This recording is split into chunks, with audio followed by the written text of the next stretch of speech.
Assalamualaikum warahmatullahi wabarakatuh. Innal hamdalillah nahmaduhu wa nasta'inuhu wa nastaghfiruh wa na'udzu billahi min shururi anfusina wa min sayyiati a'malina. May yahdihillahu fala mudilla lahu wa may yudlil fala hadiya lahu. Wa ashhadu an la ilaha illallah wahdahu la syarika lahu wa ashhadu anna Muhammadan 'abduhu wa rasuluh. Amma ba'd. Muslim-muslimat rahmati dan dikasihi sekalian, kita berada pada ayat ke-12 daripada surah Yasin, iaitu firman Allah SWT, A'udzu billahi minasyaitonir rajim. Inna nahnu nuhyil mauta wa naktubu ma qaddamu wa atharahum wa kulla shay'in ahsaynahu fi imamin mubin. Sadaqallahul azim. Dalam tafsir Ibn Katsir, jilid yang ke-8 muka surat 3, terjemahannya, sungguhnya kami menghidupkan orang-orang mati. Kami menuliskan apa yang telah mereka kerjakan dan kesan-kesan yang mereka tinggalkan. Dan segala sesuatu kami kumpulkan dalam umul kitab yang nyata, iaitu Lauhul Mahfuz. Ada banyak hadis yang menceritakan tentang asbabun nuzul berkaitan dengan peristiwa ini. Antara yang telah kita bentangkan iaitu bagaimana Bani Salimah, satu kabilah Arab yang menghuni tempat yang agak jauh dari Masjid Nabawi, minta untuk berpindah dekat dengan masjid supaya mudah bagi mereka untuk beribadah ataupun menaikkan salat berjemaah bersama dengan Rasulullah sallallahu alaihi wasallam.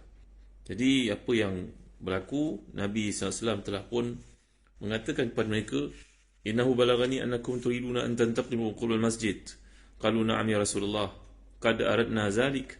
Faqala sallallahu alaihi wasallam, ya Bani Salimah, diyarukum tuktabu atharukum. Diyarukum tuktabu atharukum. Bahawa dalam hadis ini banyak hadis yang menyatakan demikian, contohnya riwayat Ahmad, Muslim dan lain-lain, bahawa Nabi telah berkata kepada Bani Salimah, sungguhnya sampai berita kepadaku bahawa kamu semua hendak pindah dekat dengan masjid. Mereka menjawab, betul wahai Rasulullah, kami berniat untuk perkara itu. Baginda menjawab sallallahu alaihi wasallam, berkata kepada Bani Salimah, tetaplah kalian di rumah-rumah kalian, hingga demikian akan dicatat bekas-bekas langkah kalian. Tetaplah di rumah-rumah kalian, maka akan dicatat bekas-bekas langkah kalian. Hadis ini seperti disebut, banyak riwayat dikemukakan, dicatatkan oleh Al-Imam As-Suyuti dalam Abdul Manthur, antaranya riwayat Ahmad, begitu juga riwayat Muslim. Dalam sebuah hadis yang lain yang dikumpulkan juga oleh Al-Imam As-Suyuti, bahawa Imam Ahmad meriwayatkan daripada Abdullah bin Amr, seorang lelaki wafat di Madinah. Lalu Nabi SAW menyembahyangkan jenazahnya. Lalu baginda berkata, mudah-mudahan dia wafat bukan daerah kelahirannya. Lalu seorang bertanya, kenapa ya Rasulullah? Maka baginda menjawab, Inna rajula idha tufiya fi ghairi maulidihi qisa lahu min maulidihi ila munqata' atharihi fil jannah. Sungguhnya kalau seorang itu wafat bukan daerah kelahirannya, maka dia akan diukur dari tempat kelahirannya hingga bekasnya yang terputus dalam syurga. Ini menunjukkan kepada keutamaan seorang itu untuk kerja, berjihad, menyampaikan Islam, berhijrah, mencari kehidupan yang lebih baik. Sebab itu kita melihat dari puluhan ribu sahabat Rasulullah SAW yang hadir dalam Hajatul Wada', tapi yang dikebumikan di Madinah hanyalah sekitar 10,000 orang sahaja, seperti disebut oleh Imam Malik. Selain daripada mereka, selain daripada 10,000 itu, semuanya bertebaran di muka bumi untuk menyampaikan Islam. Di kalangan mereka yang merupakan peniaga, pendakwah dalam masa yang sama. Jadi maksud Nabi SAW menggalakkan setiap orang itu untuk mencari kehidupan di tempat yang lain, berhijrah. Safir tajid iwadan aman tufariqu wansafa'ina ladhidha al-aishi fin nasabi. Kata Al-Imam Syafi'i dan kata-kata masyhur, rihlah itu penting untuk kita mempunyai perspektif yang lebih jelas, utamanya untuk menuntut ilmu, mengembangkan ilmu, bekerja dan sebagainya. Jadi dalam ayat ini menceritakan tentang bekas-bekas langkah baik dalam kebaikan dan sebaliknya dalam kemaksiatan. Sebab itu Ibn Abi Najih yang lainnya berkata daripada Mujahid, ma qaddamu, ini salah satu maksudnya apa yang mereka kerjakan, baik amal itu amal yang baik, amal yang saleh ataupun amal yang talih, amal yang berupa taat, amal yang merupakan maksiat. Maka hendaklah kita jaga, kerana dalam kuliah yang lalu saya telah huraikan mengapa Allah menggunakan perkataan athar. Kerana bersesuaian dengan perkataan ahsayna. Kerana athar ini merujuk kepada tapak kaki bagi mereka yang berjalan di padang pasir sebagai contohnya. Kemudian datang angin meniupnya, menghilangkan kesan-kesan tersebut. Namun di sisi Allah tetap berbekas, tetap mempunyai rujukan. Jadi begitu telitinya penggunaan bahasa Al-Quran, sehingga Allah menyebut perkataan ihsa, salah satu daripada nama Allah, muhsi, yang telah kita pelajari. Qatada berkata, seandainya Allah Taala melalaikan kamu dari keadaanmu, wahai anak Adam, pasti dia melalaikan apa yang diterpa angin dari bekas-bekas itu. Akan tetapi dia telah menghitung bekas-bekas dan amal-amal anak Adam seluruhnya. Hingga dia menghitung bekas-bekas tapak kaki itu sama ada untuk melakukan ketaatan atau kemaksiatan kepada Allah Subhanahu Wa Taala.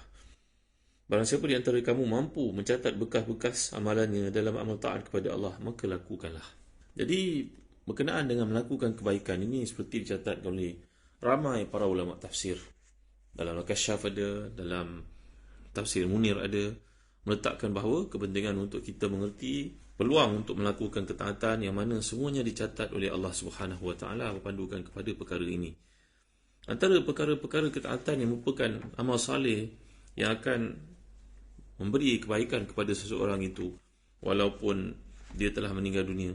Bahawa Allah menegaskan dalam ayat ini, datang ayat yang sebelum yang telah kita bincangkan, inna nahnu hiyal mauta wa naktubu ma qaddamu wa atharahum. Kami benar-benar berkuasa untuk menghidupkan, bangkitkan kembali orang yang telah mati dari kuburnya. Kami mencatat, mendokumentasikan segala yang pernah mereka lakukan itu. Kami akan balas segala kebaikan dan keburukan yang mereka lakukan pun akan dihisap oleh Allah Subhanahu Wa Taala. Jadi di sini antara perkara-perkara kebaikan yang boleh lakukan adalah menulis perkara-perkara yang baik, menulis ilmu maksudnya, menggali telaga contohnya. Juga membuat perkara-perkara kebaikan. Kita bekerja di sebuah tempat, prihatinlah terhadap isu salat sebagai contohnya. Pastikan ada tempat salat untuk orang datang bekerja. Dah tu bukan salat satu tempat saja, ada setengah tempat. Operasi syarikat begitu besar, mengagumkan. Tapi malang sekali surau yang ada dikongsi lelaki dan perempuan. Bila orang lelaki nak masuk semayang, bila orang perempuan nak pakai telekong dan surau, takkan tak ada kemudahan untuk dipisahkan. Sedangkan negara kita sudah merdeka lebih daripada 50 tahun. Jadi kesedaran seperti ini perlu ada dalam setiap diri orang Islam, bagi memastikan dapat melakukan ibadah dengan selesa. Orang perempuan nak ambil wuduk sebagai contohnya, maka ada anggota yang menampakkan auratnya. Maka perkara-perkara semikian ini termasuk dalam hadis Nabi. Bila kita membincangkan al-athar, perkara-perkara kebaikan, yang tinggalkan itu.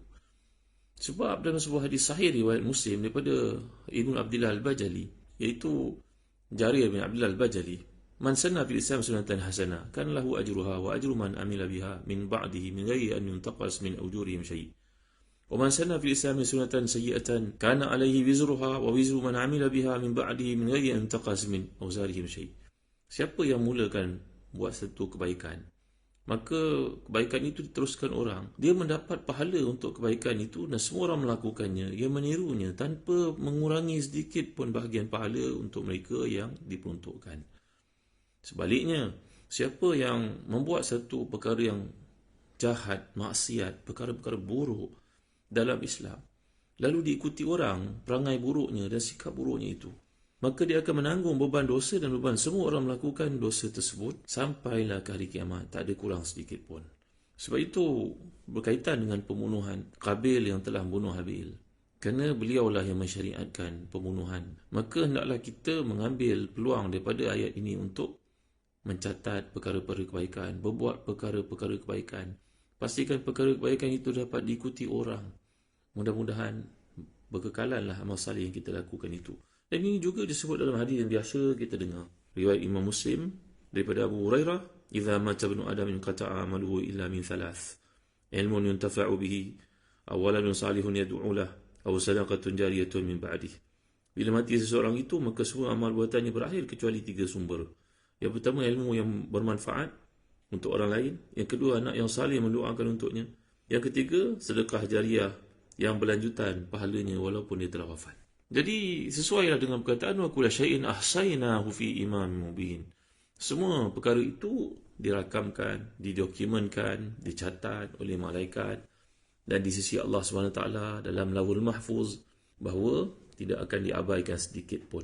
Inilah dia kepentingan dalam Islam, tuan-tuan, perempuan, muslim-musliman yang rahmati dan dikasihi sekalian. Kata para ulama, contohnya Al-Imam Muhammad Ali Syaukani dan tafsirnya Fathul Qadir, begitu juga oleh Al-Imam Siddiq Hasan Khan Al-Qanuji Al-Bukhari dan buku beliau bertajuk Fathul Bayan, dalam tafsir beliau yang hebat itu Fathul Bayan, menunjuk bahawa perkara ini masuk dalam konteks al-ibratu bi umumil lafzi la bi khususis sababi.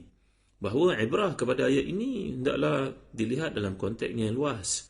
Janganlah dijadikan, dibataskan ianya terhad pada waktu ataupun peristiwa yang direkodkan dari sudut asbabun nuzul saja. Maka hendaklah kita faham ayat ini juga merangkumi kehidupan pada hari ini. Pengajaran yang boleh kita petik daripada ayat yang telah dibentang ni tuan-tuan. Pertama sekali, kita dah ceritakan tentang Al-Quran dalam mukjizat Nabi SAW yang abadi, yang penuh dengan hikmah. Yang kedua, Rasulullah SAW adalah seorang Rasul yang Allah utuskan dengan membawa panduan bimbingan. Yang ketiga, seperti disebut dalam tafsir Munir, iaitu risalah dan misi Nabi SAW adalah kepada bangsa Arab dan juga manusia keseluruhan, tanpa terhad seperti mana Nabi-Nabi yang pernah diutuskan oleh Allah SWT. Seperti kata baginda SAW dalam hadis sahih Bukhari Muslim, wa kana nabiyyu ba'athu fi qaumi khassatan wa bu'istu ila nasi 'ammatan.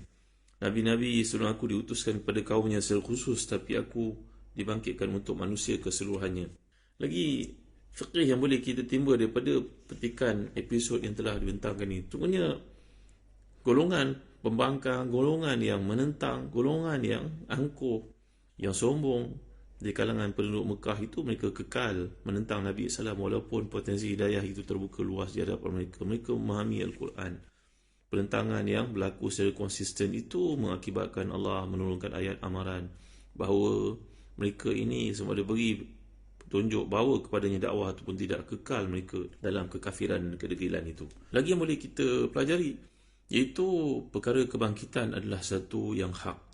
Al-ba'thu haqqun. Membangkitkan manusia itu adalah satu kuasa kudrat Allah SWT yang bersifat benar. Jadi segala perkara kebaikan yang dilakukan oleh hamba itu akan kembali dibongkar dan baginya pahala di atas ketaatan yang dilakukan, ditinggalkan untuk dicontohi oleh orang lain. Sebaliknya, perkara-perkara kemungkaran yang dilakukan, yang diikuti oleh orang pun akan menjadi beban dosa untuknya bila dia tidak bertaubat dan tidak menghentikannya. Ini pandukan kepada ayat yang telah kita bincangkan berkaitan dengan kisah Bani Salimah, yang mana Allah SWT mencatat tapak kaki mereka dan para ulama melihat dalam konteks yang luas, iaitulah perkara-perkara kebaikan yang dilakukan, ditinggalkan. Maka ia akan menjadi sebab untuk menjadi jariah kita di sisi Allah SWT. Seterusnya kita masuk pada ayat yang ke-13, firman Allah SWT. A'udzubillahi minasyaitanirrajim. واضرب لهم مثلا أصحاب القرية إذ جاءها المرسلون إذ أرسلنا إليهم اثنين فكذبوهما فعززنا بثالث فقالوا إنا إليكم مرسلون قالوا ما أنتم إلا بشر مثلنا وما أنزل الرحمن من شيء إن أنتم إلا تكذبون قالوا ربنا يعلم إنا إليكم لمرسلون وَمَا عَلَيْنَا إِلَّا الْبَلَاغُ الْمُبِينُ. Dan buatlah satu perumpamaan bagi mereka, iaitu penduduk satu negeri ketika utusan-utusan datang kepada mereka. Iaitu ketika kami mengutus kepada mereka dua orang utusan, lalu mereka mendustakan keduanya. Kemudian kami kuatkan dengan utusan yang ketiga, maka ketiga utusan itu berkata, sungguh kami adalah orang yang diutuskan kepadamu.